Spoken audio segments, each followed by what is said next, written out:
Megyn Kelly.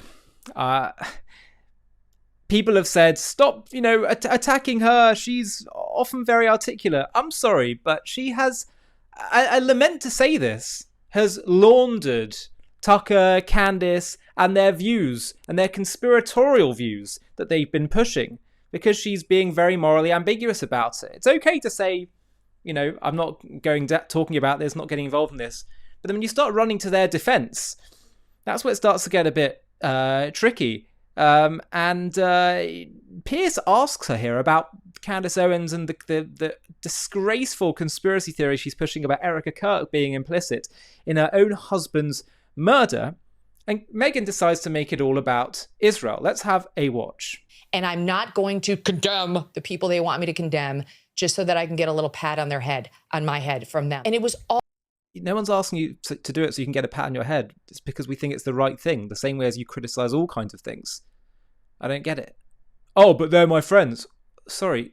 So protecting your friends means they have they also have massive public platforms, means they have a free pass to say whatever they want to say? That's total lack of moral clarity. All really about the Israel thing. I live free, and that, frankly, is what it means to be an American. Candace took a bunch of crap because she was very anti-Israel in the Gaza war. And it became a thing where you had to say she was terrible in her positioning. And then after Charlie died, she started questioning whether Israel had any role in it. And that's when they really tried to amp up the pressure on me to condemn her. And I refused, because Charlie was starting to have serious questions about Israel. Not just its role in the Gaza war, but its influence on American politicians, something he and I spent hours and hours discussing. So I had no problem with Candace Owens asking those questions. And I refused to condemn her because I was under pressure from these people who wanted me to. And then that morphed into then everything Candace said thereafter, with which I may or may not have had serious problems, that I had to, where's the condemnation? And it was all really about the Israel thing. And I'd rather die than bend the knee to these people. I'd rather die than bend the knee. It won't happen. I didn't raise my fist and say BLM, and I'm not going to condemn the people they want me to condemn just so that I can get a little pat on my head from them. It's not important to me. What's important to me is I live free. And that, frankly, is what it means to be an American. Where to start? I mean, first of all, no one's talking about Israel right now. We're talking about Candace Owens insinuating that Erica Kirk is responsible for Charlie Kirk's assassination. Let's just isolate it to that. Do you think that saying that and pushing that on endless episodes is acceptable? Is morally justifiable? Are you concerned about the damage it can do? You want to talk about Israel? That's a separate conversation to be had. We can talk about it. But the fact that she doesn't think, I'm not going to say anything there, I'm sorry, that is a clear lack of moral authority and clarity, in my view. Not to want to, when talking about what Candace Owens is doing, if you're going to talk about it, to simply say she's entitled to ask all these questions and keep going on about it. If you're going to keep going on about this idea that Erica is responsible for Charlie Kirk's assassination, again, you might say Israel's connected, but Candace is laying the blame at Erica's door. And you want to say, being told that I have to somehow think that that is wrong, when she does not have evidence to justify it, and she's pushing it every single day, and frankly, risking Erica's own safety. She thinks it's unacceptable that she's coming under criticism for that. Yeah, she has a right to free speech. So do the people who disagree with her, who are concerned by her laundering of Candace. And then she'll say, well, it's all just about Israel. It goes far beyond Israel, Megyn, what Candace is doing. She is pushing anti-Semitism. And there are so many examples of this. Milk Bar TV actually made some examples of this. And I'm going to show that to you in another video today. But it shows how Candace is constantly pushing anti-Semitic tropes. She literally blamed the Jews for slavery when attacking Ben Shapiro, a couple weeks ago? She said it's the Jews. She pushes these things like the Talmudic Jew, which is an anti-Semitic fraudulent book that makes up all these claims about what the Talmud says. What has it got to do with Israel? So she's basically, as has been said time and again, laundering Candace and Tucker, and really evil stuff. As Brent wrote here, Megyn Kelly's biggest strawman ever. Pierce asked Megyn about Candace accusing Erica Kirk of killing her husband. That's the specific issue. Megyn's response, she doesn't answer it. Instead, she reframed the criticism as people attacking Candace for criticizing Israel. Dragged in the Gaza war. Name-checked Charlie Kirk to blur the lines even more. Now, by the way, Charlie Kirk may well have been having evolving views on Israel. In my personal opinion, I think part of it was to do with the fact that he's trying to keep this coalition secure.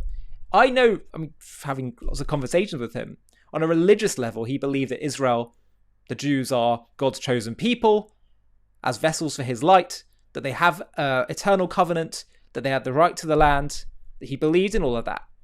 Now, did he also have some evolving views about military intervention and how Israeli policy? Yeah, I'm sure he did.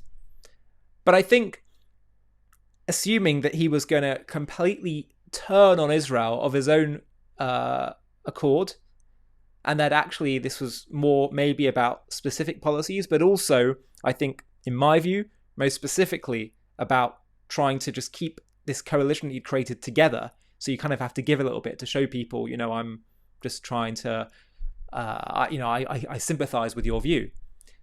I think if you think that's not what it was more about, then I think that's being intellectually dishonest. So as the text concludes here, the pushback Megyn is facing has nothing to do with Israel. It's everything to do with Candace implicating a grieving widow in the assassination of her husband. So instead of addressing the accusation, she changed the crime scene, relabeled the motive, and walked away hoping viewers wouldn't notice. We did. I've tried extending Megyn the benefit of the doubt time and again, but the manipulation here is too obvious to ignore. So I want to show you a clip I did from Josh Hammer, who knows Megyn. He's a commentator in the same space as Megyn, and he gave his thoughts on what's really going on. I'll play the clip for you with my conversation with Josh, and I'll also put the link to the full interview below in the video description if you want to watch it, because it sheds a lot of light on what's really going on behind the scenes. Well, Megyn Kelly seemed to get into a whole Twitter spat with you, calling you a snake, and I want to fill people in on what happened there with that. But before I do, just for a bit of context, I have felt with Megyn Kelly that someone described her as the launderer of the launderer, meaning Tucker Carlson is someone that launders evil, bad views, like a Nick Fuentes and whatever. And then Megyn Kelly has been playing this role of the launderer of the launderer, defending Tucker, defending Candace Owens, saying, guys, why are we fighting? Why are we doing all of that? And a lot of people said, she just doesn't understand what's going on, blah, blah. And I thought, no, this is her job. She has to understand what's going on in number one. And number two, it's very, very well if you want to say, yeah, unity, but then she attacks Mark Levin and attacks Ben Shapiro. And there's a clear double standard there. And falsely attacks Ben Shapiro, wrongly attacks Ben Shapiro when he insinuated that Candace has been suggesting that Erica Kirk is involved in the most disgraceful accusation, a grieving widow, that Erica Kirk was involved in Charlie's assassination. And she's just been feigning ignorance and all that kind of stuff. And so I just felt, no, I'm not having any of this. Megyn Kelly is clearly not acting in bad faith. She seems to be playing a similar game to Candace, what Candace is doing, just cynically looking for more clicks and more views. Anyway, sorry for this long rambling introduction, but to get to where Josh fits into this, she just seems she's in a conversation with Dave Smith, the comedian turned Israel Palestine expert, who said that called you a snake, Josh, because after you did this debate with him that Charlie Kirk moderated. And then Megyn herself said, I promoted Josh Hammer's very crappy podcast for him many times, which, by the way, having listened to many of Josh's episodes, take it from me, it's a fantastic podcast. And then after literally I said nothing anti-Semitic, even arguably anti-Semitic, and based on everything I just told you guys, I'm not calling her an anti-Semite, but she is laundering and helping people who are peddling anti-Semitism and playing double standards. He's one of the first out there attacking me. So she calls you a snake, and then you responded rightly and said, ironically, platforming the execrable Smith like this proves my entire point. One pities those with the spine of a jellyfish and the courage of a weasel. Many people have been saying this. Erin Molan said she's not showing courage right now. She's showing cowardice. Megyn then goes totally into just juvenile territory. How's your podcast going? Oh, wait, which to me just reveals what's motivating her. And then again, just attacks you. So, Josh, sorry for that very, very long intro, but I wondered if you could help break down what's going on from the inside and help us understand all of this, because I just find it extremely disturbing and depressing. Ollie, great to join you again. A wonderful show, and it's always a pleasure to join you. And before I go any further, I want to wish you a happy Hanukkah as well. Hanukkah Sameach. It's an amazing holiday. I personally love the holiday of Hanukkah. My Hebrew name is actually Yehoshua Binyamin Maccabi Maccabee, so the Hanukkah holiday is actually very close to my heart, and I hope that you and your whole family are having a wonderful holiday. And I said that mostly just to wish you a happy holiday, but also as a bit of a transition because the Hanukkah holiday.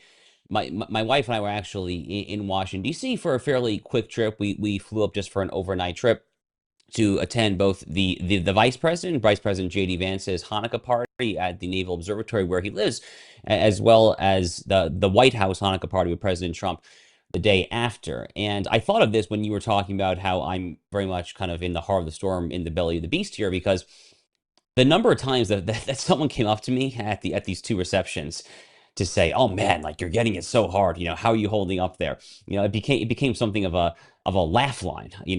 For my wife and I. I think by the end of the evenings, my wife was kind of just laughing when someone would say that because it was just so so incessant. And look, I don't particularly mind that, Ollie. Let me just say that first and foremost. If anything, you mentioned Ben Shapiro and Mark Levin, who are both good friends of mine. I mean, when folks like Candace Owens and Nick Fuentes start ranting about Mark Levin, Ben Shapiro, and Josh Hammer, I mean, as someone who is much younger and newer to the game than Mark and Ben, who has a smaller platform than Mark and Ben, it's really flattering, frankly, to be put in the same conversation as people like Mark and Ben. So there's an element actually of just being flattered and I guess kind of just raising of profile and stature that, for better or for worse, is kind of part of this there. So that's anyway how I view it. So it's not necessarily the end of the world. The Megyn thing, kind of getting to the crux of your comments there. The Megyn thing, it's hard to know where to begin here. So first of all, I was a frequent guest on Megyn Kelly's show after October 7th. Megyn Kelly had me on pretty frequently for a while there. We had at least one or two very deep dive conversations. One conversation that really sticks out within the first couple of weeks of October 7th. We went really deep. She had me on, I think, for over an hour. We covered every aspect of the story, and she's sitting there. She seemed so genuine and caring. You could see, or at least I thought I saw the emotion on her face. It turns out that this woman is just an actor, that she's ultimately just in it for her own clicks and for her own audience. And the fool, frankly, in retrospect, Ollie, is me. The fool is that I believe that she was genuine and caring when she very clearly was actually none of these things whatsoever. Because, as has been made increasingly obvious over the past year-ish, but especially in the past, let's call it 3 to 6 months, she is hardcore. Well, above all, she's on Team Megyn Kelly. Above all, she is on Team Megyn Kelly is the queen of the American right, which, by the way, is kind of curious because Megyn Kelly views herself now these days as hardcore MAGA. She views herself as she's adopted this kind of badass persona as someone who lets a lot of F-bombs fly on her Sirius XM show. And she's trying to prove her bona fides as being hardcore. She says a lot of very hardcore, edgy things on the transgender issue. Well, once upon a time, Megyn Kelly, after leaving Fox for NBC News, I saw this clip recently of her bringing on a bunch of teenagers who said that they were transitioning and they were transgender teenagers. And Megyn Kelly has on this whole fawning conversation, praising them for their courage. So she's just a total fraud. I mean, the very first thing to say about Megyn Kelly is that she's simultaneously outrageously self-aggrandizing and full of herself, while just being something of an ideological fraud. She was never this vanguard of the American right that she views herself as. And she increasingly has gotten really, really close by her own admission, to Tucker Carlson and Candace Owens. And above all, Ali, what has become increasingly clear, increasingly obvious, is that she has sold her soul. She has sold her soul to Tucker Carlson and Candace Owens. Presumably, at first blush, because they have very large shows, which unfortunately they do. But it's actually even darker than that. I'm not going to reveal my sources, but I will say that I am very friendly with someone who was longtime, very, very close friends, personal friends with Megyn Kelly before Megyn blew up that particular friendship. And this friend recently confided in me that about a week after Charlie Kirk's horrific assassination, Megyn admitted to this now former friend of hers that what Candace Owens was saying about the Charlie Kirk assassination was truly nuts. Okay, this is about a week after, this is like 3 months ago. This is like a week after Charlie's horrific murder. So just over the past few months, she's gone from really warming up to Tucker and Candace to going all the way in to the extent that she is lying when she says that Ben Shapiro, inaccurately said that Candace was blaming Erica Kirk. No, Candace was blaming Erica Kirk. I mean, she was blaming me. She was blaming Mikey McCoy, Andrew Colville. She's been blaming a lot of people for what happened to Charlie, when in reality, the person responsible for killing Charlie Kirk is Tyler Robinson. From what I can tell, essentially, period, full stop, end of story. But Megyn has made a calculated decision because, one, she sees these large shows, Tucker and Candace, and I guess she thinks, licking her finger, sticking in the wind, she thinks that's where the momentum is going. Very similar to Matt Gaetz on One America News and various others as well, which is not necessarily an accurate assessment, by the way, as we recently saw from this other study that came out from NCRA, the New Contagion Research Institute, the New Jersey-based social research organization, showing that a large percentage of Nick Fuentes' followers are actually Pakistani bots. So these folks that think they're playing, the clicks and algorithms are actually misreading the situation, but let's hold that aside for now. I think the single most damning thing to say about Megyn Kelly, and the reason that I call it for the dictionary definition of a coward, is this. I mentioned a source earlier. Another source confided me this, that Megyn Kelly actually admitted that she knows, and this kind of follows on what I said a few minutes ago, she knows that what Tucker and Candace are currently saying is bat crap insane, truly insane. But the reason that she refuses to call it out categorically, any of it, is because she is afraid of their followers. She apparently is utterly mortified. She has convinced herself that if she speaks up and speaks the truth, that she will become the next Charlie Kirk, tragically getting a bullet in the neck. And last I checked, Ali, the literal dictionary definition of a coward, although far be it from an American to tell an Englishman what the English language means, but the literal definition of a coward, last I checked, is someone who has a moral sense as to what the truth is, and then simultaneously refuses to act upon that truth or to recognize the truth as such because you are afraid of the consequences of doing so. That is the literal definition of cowardice, and Megyn Kelly is the literal definition of a coward. She is not a neo-Nazi sympathizer, disseminator, propagandist like Candace Owens. She is not necessarily a vicious, old-school country club anti-Semite like Tucker Carlson, a World War II historian. No, she's just a raw, rank opportunist who doesn't have the moral fiber of an addle-brained 12-year-old and is all about the clicks, all about the downloads, and is ultimately, above all, as I said repeatedly, just a coward. So when she said to Ben Shapiro, oh, well, I'm not aware of what Candace said about Erica, that sounds quite suspicious given that what your source said, that she was following what Candace was saying from the start. She's a liar. She's absolutely a liar. She knew exactly what Candace Owens was saying. I literally can't reveal a source. I have seen the text message with the timestamp. It was a week after Charlie's assassination. Megyn admitting to this source of mine that what Candace Owens was saying about Charlie Kirk was nuts. So when she says that she didn't see what Candace Owens was saying to Ben Shapiro, she is lying. She is lying out of her rear end. And it's disgraceful. It is absolutely, positively disgraceful. By the way, I neglected to mention another thing that she got just hilariously wrong.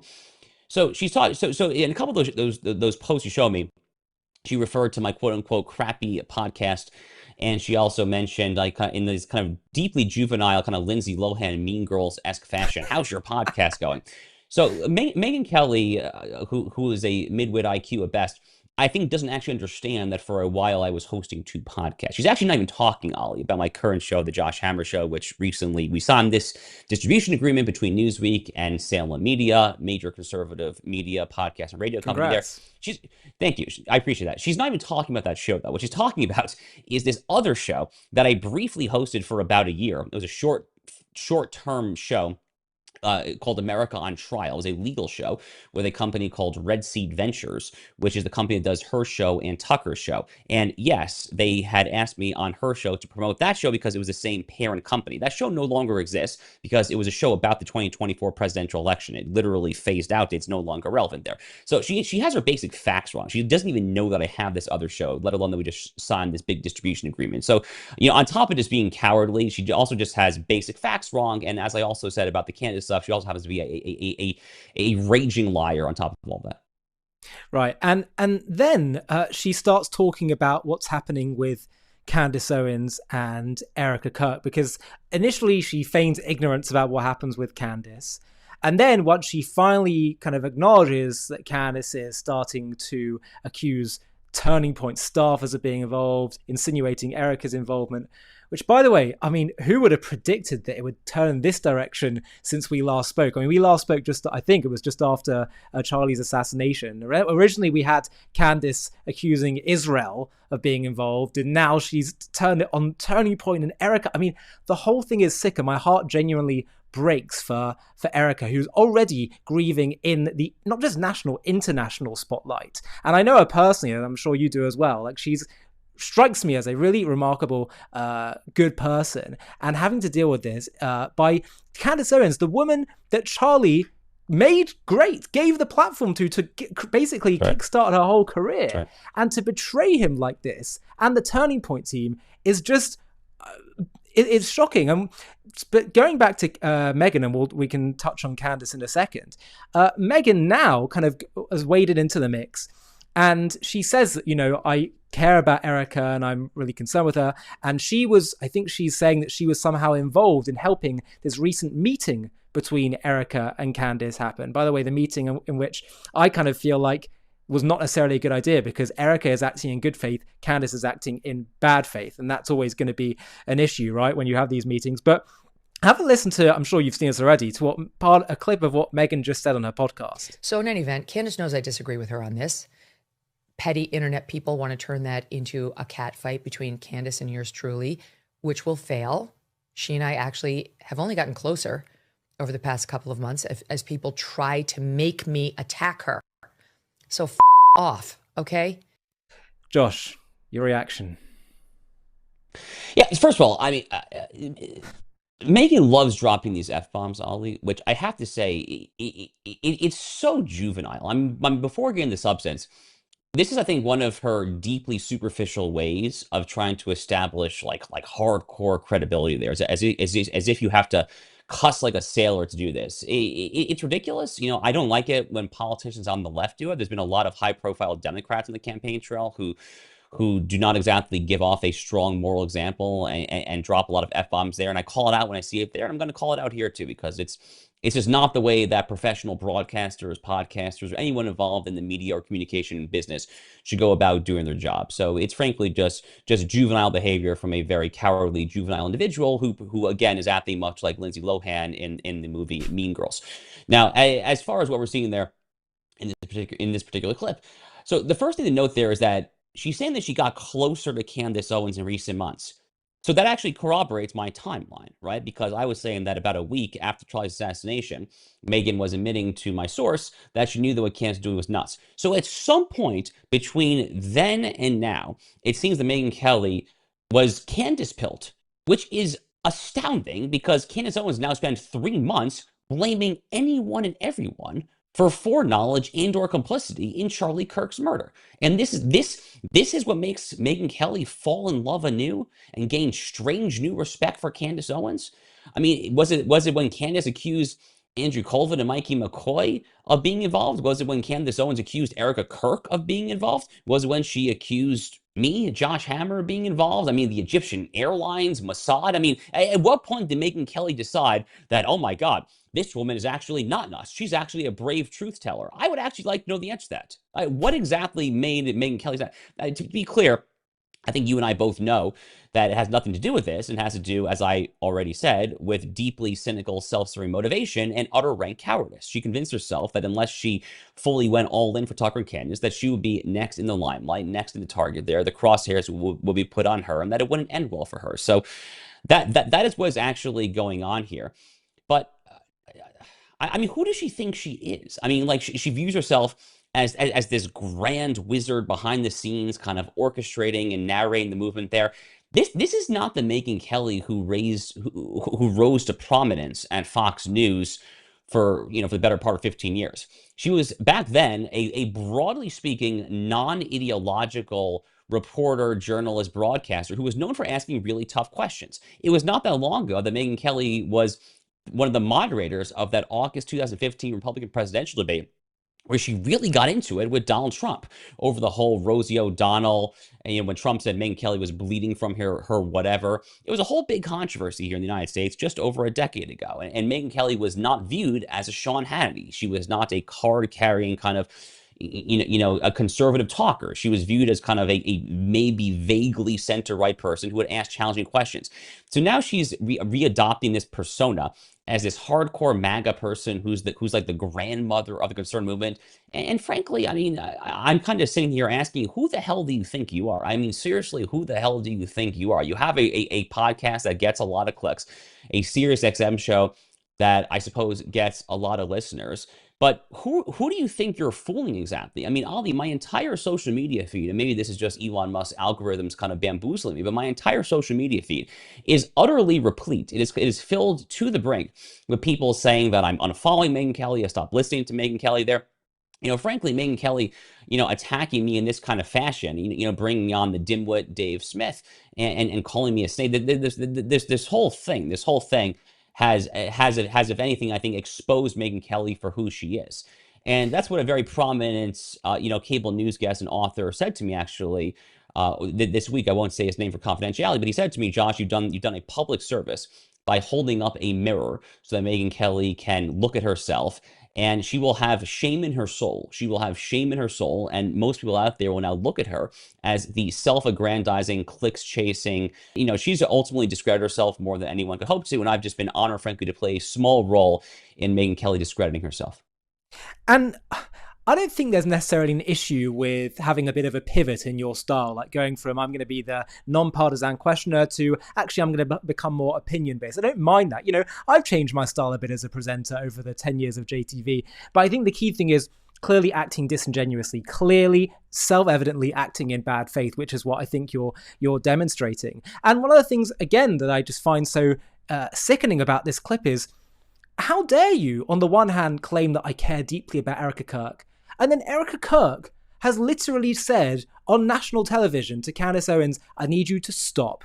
And I can assure people that she is not now friends with Candace after her event. She's just trying to get her to stop. That's the point of the meeting. So to then say in the same show that she said today, on the one hand, I care deeply about Erica. On the other hand, I'm going to remain super close to Candace and defending her.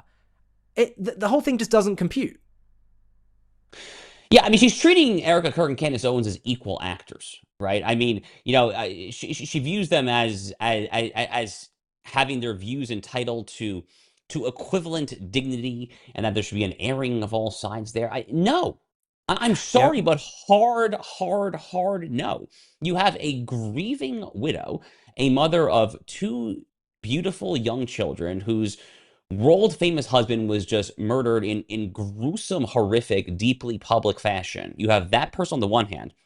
On the other hand, you have the Alex Jones of the 21st century. I mean, one of the most unhinged, deranged, mental patient, lunatic conspiracy theorists in modern internet history.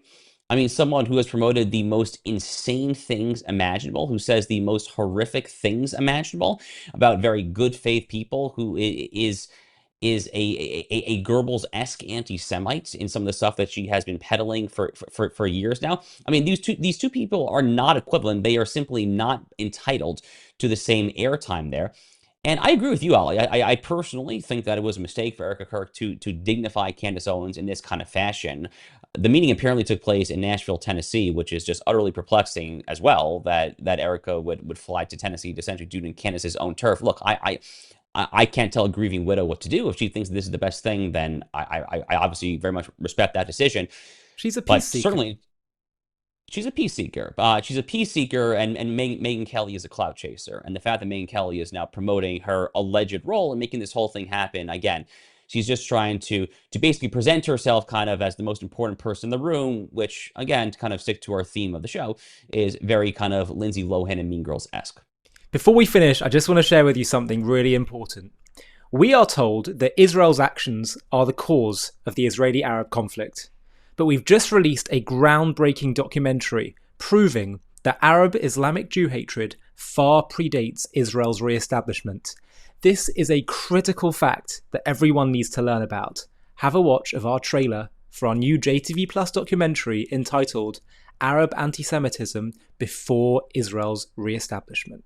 Picture yourself, it's 1834 and you're a Jew living in Spat, which is a northern city in Israel, then under the Ottoman Empire. Your family is part of this ancient city's spiritual heart for generations. You study Torah, you trade in the market, and live quietly among your Arab neighbours. But one day, a mob storms your street, shouting, "Kill the Jews!" Your home is looted, your synagogue burned, your loved ones beaten. This isn't about Israel. Israel won't exist for 114 years. This isn't about settlements, the IDF, or the 1948 displacements. This is raw, violent hatred aimed at you for being a Jew.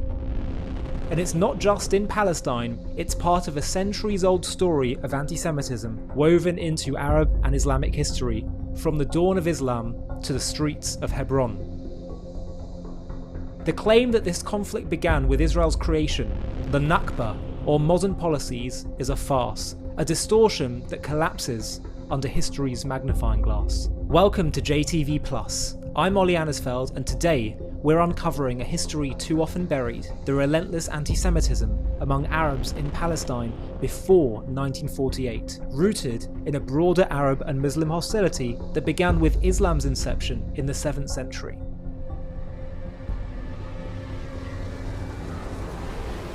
To watch this JTV Plus documentary and access much more premium content, click on the link in the video description.